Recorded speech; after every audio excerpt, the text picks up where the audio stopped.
Merci à vous tous qui nous suivez de partout. Je ne cesserai jamais de vous donner des bonnes informations au sujet de ces grands regroupements AFDCA, un regroupement ou une deuxième force en République démocratique du Congo avec le sénateur professeur Bahati. Pour être président du regroupement AFDCA, il faut d'abord être président statutaire du parti AFDC. Idem au PALU et allié, à l'UDPS et allié, à l'UNC et allié, et à la CCI et allié, au MLC et allié. Les dissidents doivent apprendre à bien lire le texte. L'exposé des motifs de la loi 04/002 du 15 mars 2004 sur le parti politique dispose que les regroupements sont régis par les protocoles d'accord les créant. Or, le protocole créant l'AFDCA est clair à son article 7, paragraphe 4. Les dissidents prétendent que l'AFDCA a été créé pour soutenir les objectifs du FCC. Pourtant, à la création du regroupement AFDCA, le FCC n'existait pas. L'arrêt de la Cour constitutionnelle s'étant déclarée incompétente en argumentant qu'il s'agit d'un problème de leadership, il ne restait qu'au ministère de l'Intérieur et Sécurité de trancher au vu des dossiers enregistrés et conformément à la publication dans le journal officiel. À ces deux niveaux, c'est le professeur Modeste Bahati Lukwebo qui est reconnu comme président national statutaire.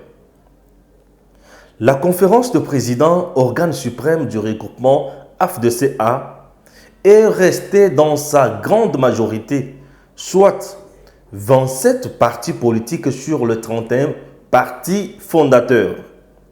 Du côté de la légalité et de la légitimité qu'incarne le sénateur professeur Modeste Bahati Lukwebo. Lorsque la dissidence parle d'une conférence de présidents, c'est pour distraire l'opinion, en vue de justifier leur forfait et leur tricherie. Les 4 partis qui sont dans la dissidence ont été exclus par la conférence de présidents. Cette décision a fait l'objet d'un PV notarié et transmis au ministère de l'Intérieur conformément à la loi. Et le ministère l'a jugé conforme et en a pris acte. Les dissidents peuvent-ils brandir un moindre papier du ministère de l'Intérieur? Rien. Rappelons que toute modification dans la direction, l'organisation et le fonctionnement d'un parti ou d'un regroupement politique doit être communiquée au ministère de l'Intérieur dans les 30 jours et publiée au journal officiel. Les décisions du juillet 2019 auxquelles font allusion les dissidents ont-elles été communiquées au ministère de l'Intérieur et publiées au journal officiel? Non. La Constitution, les lois de la République et l'ordonnance portant attribution des ministères confèrent au ministère de l'Intérieur et Sécurité les questions de partis et regroupements politiques. En conséquence, le VPM intérieur est bel et bien compétent pour statuer au vu du dossier sur le leadership au sein du regroupement AFDCA.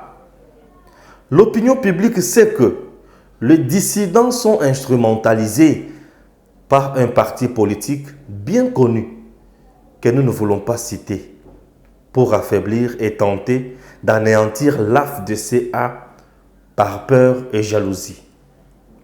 Alors que la charte du FCC, à son article 3, reconnaît l'autonomie de chaque regroupement membre et dispose que le critère de poids politique est prépondérant dans la répartition de responsabilités.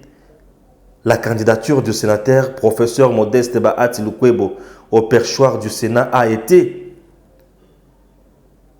le déclencheur, bien sûr, des hostilités, de l'arnaque politique à laquelle nous assistons aujourd'hui avec la corruption, les débauchages, les faux et usages des faux de la part des dissidents. Chers compatriotes, j'espère que le dossier est très clair et vous avez compris qu'il faudrait mettre hors d'état de nuire tous ces gens qui veulent à tout prix s'accaparer un regroupement AFDCA Yabat. Merci à vous tous qui nous suivez de partout. Que Dieu bénisse la République démocratique du Congo et surtout que l'état de droit règne en RDC. À très bientôt.